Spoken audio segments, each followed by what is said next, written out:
Hi, and welcome to Rideshare Rhetoric. I'm Clarky, And I'm Margaret. and I'm here with another wonderful story from the rideshare world. And it's one of those stories that I love in the fact that I get to meet people who have roles or jobs that I've never ever thought about and gone, wow.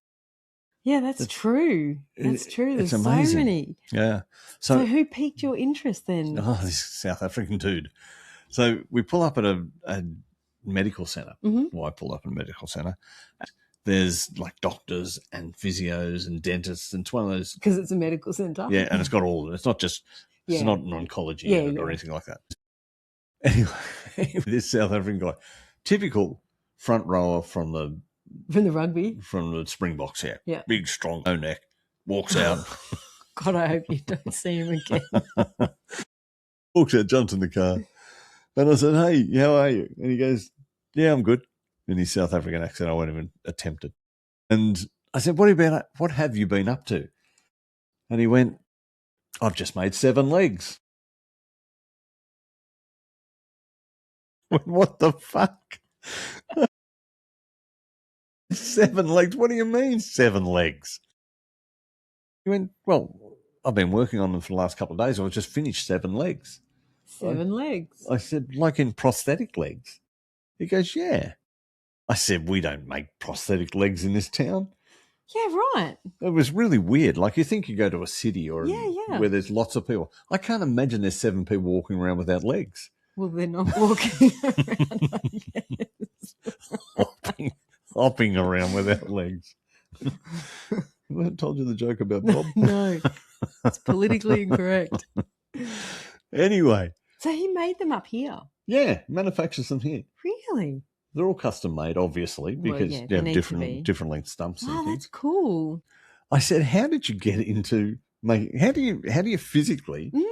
Like, I'm a year 11 student, and I go, okay, I'm going to make prosthetic limbs for the rest of my life. Well, you probably don't do that. So what was his story around that? Well, he wanted to be a doctor. He said he wasn't smart enough. He couldn't get in. So he did a cross-engineering degree with a medical That's cool. influence. That's really interesting. And so he's been doing prosthetic limbs for years and years and years. So he's retired, That's basically his career, retired right? here. Yeah, it's his career. Yeah. But he's retired to Australia or come to Australia for a better life. But he spent most of his time in South Africa. And so I went, the only guy I can think of with prosthetic limbs that I'm aware of, I don't know anybody. I probably do know a couple of people. Anyway, I said, do you know Oscar? Oscar? Am I supposed to know Oscar? Well, he said, yes, I do.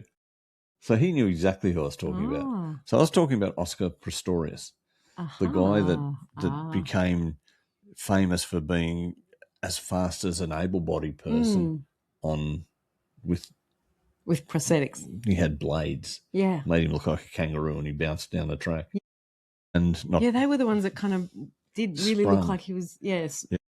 And so Oscar Pistorius became quite famous. They made a movie out of him because he accidentally shot his model girlfriend because he was one of the highest profile people in South Africa at the time.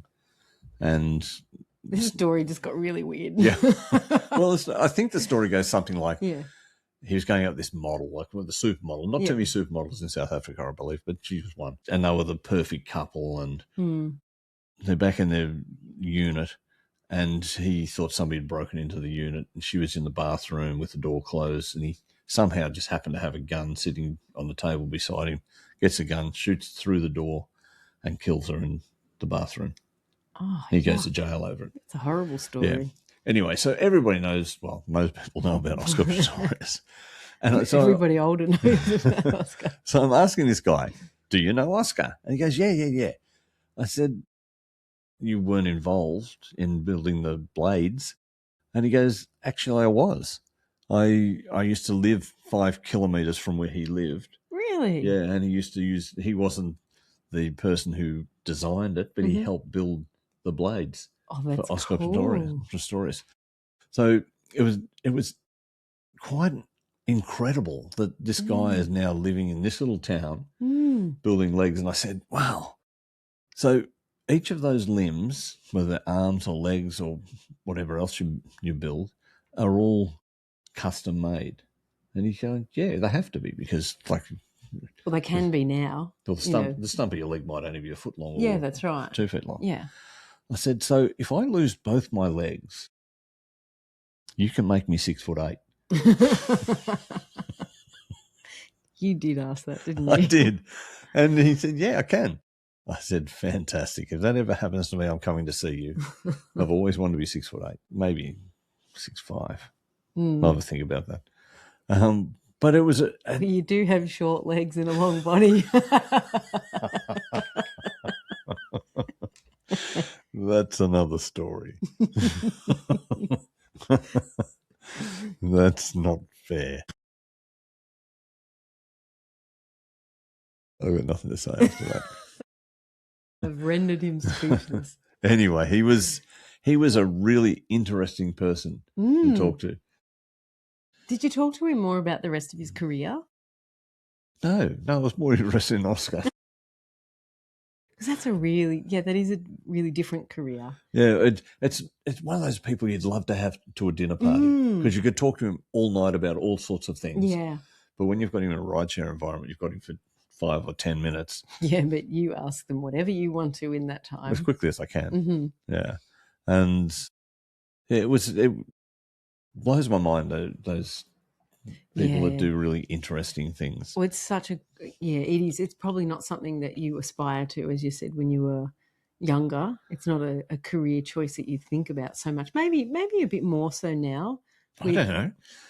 Well, I don't know. When you look at things like the Paralympics, they've got a lot more recognition, and I think it's more visible than it used to be. I don't think it's by any means where it needs to be, but it is more visible. I want to know, and I should have asked him this, I'm just thinking about it now, why they chose Oscar to put the blades on to run fast. Because most people lose their legs. They use it just to walk around, to look normal in society. Otherwise, they're sitting in wheelchairs competing in Paralympics. But maybe he had 2 sets and he had one for running, because they would have been testing and trialling all sorts of things. You couldn't walk around. No, exactly. So look like a kangaroo. So they would have been testing things for what makes him faster. But what inspires somebody who's lost their legs to run faster than an able-bodied person? Well, a sense of competitiveness, number one. Yeah. Like, if you're competitive, you're competitive. Yeah, I'm going to have to do a bit of research on that. Oh, goody. Yeah. Anyway, he was quite an inspiring guy, and he was very motivated by it. That's cool. It was a job that he loved, and that's always uplifting. It's always it is fantastic. When you meet people who love what they do. Even rideshare drivers who love what they do. Anyway, that was the prosthetic limb guy who had an interesting interaction with a very famous person. So until next time, this is Rideshare Rhetoric saying goodbye, Margaret and Clarkie. And share, or subscribe. That's what I was about to say. And you should. So until next time, bye.